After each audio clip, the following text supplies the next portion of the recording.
Islamabad high court का chairman PTI को Adiala jail मुंतकिल करने का हुक्म। इस्लामाबाद हाई कोर्ट ने साइफर केस में जेर हिरासत चेयरमैन पाकिस्तान तहरीक इंसाफ पीटीआई को अडयाला जेल मुंतकिल करने का हुक्म दे दिया। चेयरमैन पीटीआई की जेल सहूलियात से मुताल्लिक दरख्वास्त पर समाअत chief justice Islamabad high court Aamir Farooq ने की। दौरान समाअत chief justice Islamabad high court ने रिमार्क्स दिए कि चेयरमैन पीटीआई साइफर केस में अंडर ट्रायल कैदी हैं और इस्लामाबाद के तमाम अंडर ट्रायल कैदी अडयाला जेल में होते हैं। अंडर ट्रायल कैदी को अडयाला के बजाय अटक जेल में क्यों रखा गया है?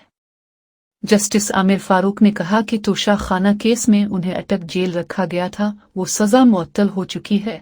कल को अब रहीम यार खान ट्रांसफर कर देते हैं तो वहां से ट्रायल करेंगे। इस्लामाबाद हाई कोर्ट ने additional attorney general Munawwar Iqbal Dogal से जवाब तलब कर लिया। चीफ जस्टिस इस्लामाबाद ने रिमार्क्स दिए कि कानून के मुताबिक इस्लामाबाद के अंडर ट्रायल कैदी को अडयाला जेल में होना चाहिए। चेयरमैन पीटीआई को अडयाला जेल शिफ्ट करें। जस्टिस आमिर फारूक का कहना था, बताया गया था कि अब जेल में ए बी और सी क्लास खत्म हो गई है। इमरान खान के वकील बैरिस्टर सलमान सफदर ने कहा, अब जेल में आम और बेहतर क्लास होती है, वो बेहतर क्लास के हकदार हैं। जिस पर जस्टिस आमिर फारूक ने कहा, ये बात तो तयशुदा है कि चेयरमैन पीटीआई बेहतर क्लास के हकदार हैं। चेयरमैन पीटीआई साबिक वजीर आजम और एक पढ़े लिखे शख्स हैं।